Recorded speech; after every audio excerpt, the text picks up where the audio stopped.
Meus amigos, uma boa tarde para vocês, um bom dia ou uma boa noite, dependendo da hora que você estiver assistindo esse vídeo. Eu quero começar aqui vou passar para vocês uma matéria, porque a batata do ministro Alexandre de Moraes está assando e está assando muito.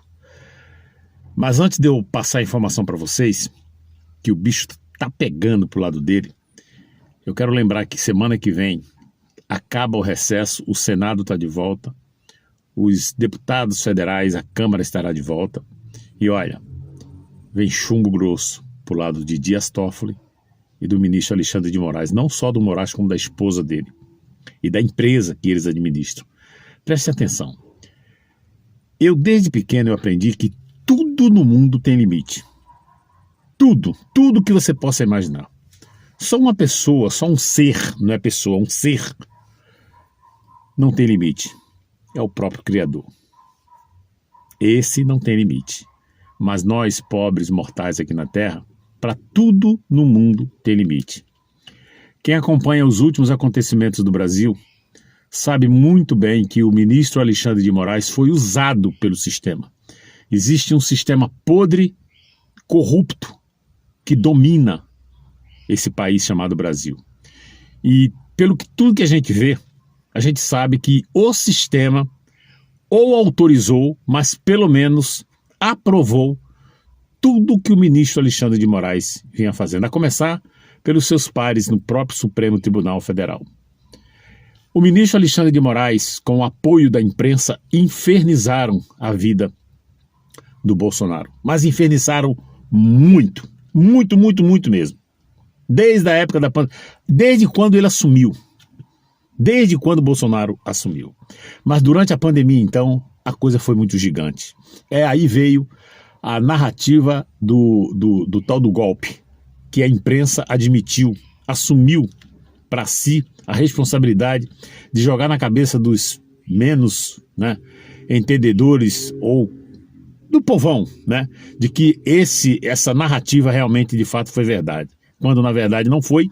E agora, o que a gente mais vê são jornalistas da própria esquerda, Metrópole, Globo, Band, todo mundo falando que o Bolsonaro foi preso de uma forma injusta. Mas por que a imprensa está falando isso agora?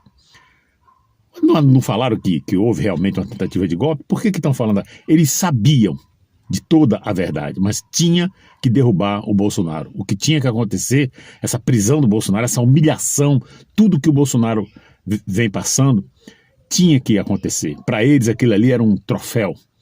Acontece que a coisa não parou por aí. O cara foi preso, depois todo mundo viu a situação de saúde do Bolsonaro. Aquilo ali era para ser dado um freio. O cara tem mais de 70 anos, problemas de saúde seríssima. Esse cara deveria estar em prisão domiciliar. E é aí que entra a chave de que a gente diz que o ministro Alexandre de Moraes passou dos limites. Acontece que não só esse fato, mas como outros, e aí, olha só a ironia do destino, um escândalo que deixou o Brasil, sabe, à deriva. O mundo inteiro vendo o tal do escândalo do Banco Master, passando aí pelo escândalo também do INSS, que atinge pessoas de baixa renda, principalmente, que foi no alvo, atingiu justamente a quem? Ao ministro Alexandre de Moraes, e trouxe junto mais um ministro, que é o ministro Dias Toffoli.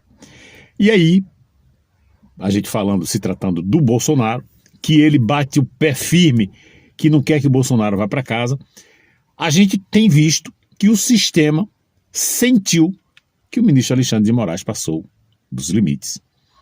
E aí é aquele negócio, a turma da asa, e a pessoa fica todo serelepinho. Só que como eu comecei o vídeo falando, meus amigos, meus irmãos, tudo no mundo tem um limite. Tudo. Para essas pessoas que falam muito em que já deu, que o Brasil já deu, e eu aqui falo muito sobre isso, sobre futebol, eu tenho dado exemplo sobre futebol, eu acredito que alguns de vocês viram, outros não, principalmente mulheres, mas preste atenção no que aconteceu ontem ou antes de ontem. 2 times de futebol jogando, né? Era um jogo quase que decisivo. Os dois times eram Benfica e Real Madrid. Gente, esse Real Madrid é um time poderosíssimo. Os caras pegam os melhores jogadores do mundo. Inclusive, só do Brasil tem 2, 3 ou 4 que jogam lá. Vinícius Júnior, que era do Flamengo, e tá lá. Tem o Rodrigo, ambos da seleção brasileira, e tem mais alguns outros, né? Um hiper time. Esse time estava perdendo, mesmo com esse hiper time, ele estava perdendo. Começou fazendo um gol, depois o outro time, o Benfica, fez 1-1, 2-1, 3-1, e o Real Madrid fez mais um gol e ficou 3-2. 3-2 para o Benfica. Só que o Benfica precisava de mais um gol para se classificar, para avançar no campeonato. O goleiro parece que não sabia desse detalhe, o goleiro deles. E começou já 45 minutos do segundo tempo, né? Aos 90 minutos, contando apenas aí com a prorrogação, ele fazendo cera. Quem entende de futebol sabe o que eu tô falando, né? Fazendo ali no contraponto, segurando a bola para o jogo não andar. Eu acho que para ele apenas a vitória já era o suficiente, mas não. E a torcida toda se descabelando, inclusive o presidente do clube, o técnico e alguns jogadores. Até que o tempo foi passando, entrou na prorrogação mais 5 minutos, então iria aos 95, né? Era 90 mais os 5 de prorrogação. E até no início da prorrogação ele ainda estava fazendo cera. Até que alguém falou no ouvido dele e ele começou a jogar mais rápido a bola. Veja você que depois já dos 5 minutos que o juiz deu, houve uma falta para o Benfica contra o Real Madrid. O técnico, todo mundo, a torcida, mandando, principalmente o técnico, que é o que manda no time, mandou o goleiro ir para a área para tentar um gol. O jogador foi e bateu a falta. E o que aconteceu? Já além do limite da prorrogação, que era 5 minutos, já estava em 6 minutos e meio. Era o último lance do jogo.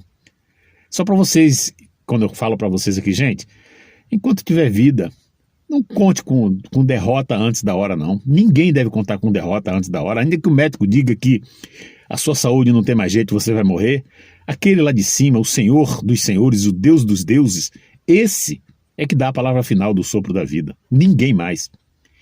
Justamente o goleiro que estava fazendo cera, que seria ali o pivô da queda desse time para prosseguir no campeonato, justamente ele, e o povo já estava por aqui com ele sem ele saber de nada.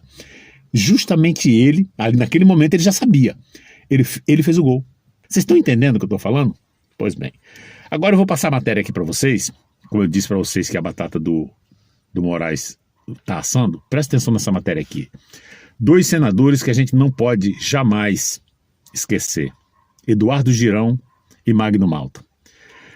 Oposição leva a CPI do crime, quebra de sigilo da esposa de Moraes e convocação do irmão de Toffoli. Requerimentos de Eduardo Girão e Magno Malta miram familiares de ministro do STF e ainda depende da análise da comissão que retorna semana que vem. Mas tudo indica que vai ser aprovado, tá? Tem uma matéria aqui, eu não preciso ler, mas a matéria é em cima disso aqui. Ou seja, o irmão do Dias Toffoli e a esposa do ministro Alexandre de Moraes eu fiz essa simulação do jogo para vocês, porque eu tenho certeza que muita gente vai dizer: ah, mas eles não vão deixar. Pensamento nosso, mortais, né? Que é diante da situação que a gente está vendo, o pensamento é esse mesmo. Mas, meu amigo, tudo nesse mundo tem limite, tudo pode acontecer, porque as cartas estão na mesa. Lembre-se, esse ano é ano de eleição. Será que os deputados que vão dar para trás, que querem, ou vão ser cozinhados, já vão ligar para eles não aprovar a ida desse irmão do Toffoli e a esposa do Moraes lá na CPI? Será que eles vão querer colocar em risco? Lembrando a vocês que esse ano tem eleição e 30 e poucos senadores vão ter que ou se reelege ou sai. Eles vão querer correr esse risco? Uma boa pergunta, né? Pois é. Por que eu acho que vai? Porque olha só essa outra matéria aqui e não tem nada a ver. Já não tem nada a ver com Magno Malta e com Eduardo Girão. Relator da CPI do crime, relator da CPI, esse cara é do MDB, tá? Quer apurar a ligação entre Master e ministro do STF. Quem é esse cara, Josemir? Senador Alessandro Vieira. Ele é do MDB de Sergipe. Vocês estão vendo? Não é só o Magno Malta que a gente vai assim, não, mas é de direita, é bolsonarista, os outros não vão querer. Ele é o relator. Vamos aguardar, não vamos morrer de véspera. Semana que vem eles estão de volta. Lembrando que hoje é sexta-feira. Já quero dizer para vocês, desejar um maravilhoso, um abençoado final de semana. E vamos aguardar, não vamos morrer de véspera. Vamos ver o que vai acontecer, porque olha, o que fizeram com o Bolsonaro, gente, aqui se faz e aqui se paga. Aguarde que vocês vão ver os próximos capítulos dessa novela. Vou ficar por aqui. Um abraço, que Deus abençoe a todos. Até a próxima.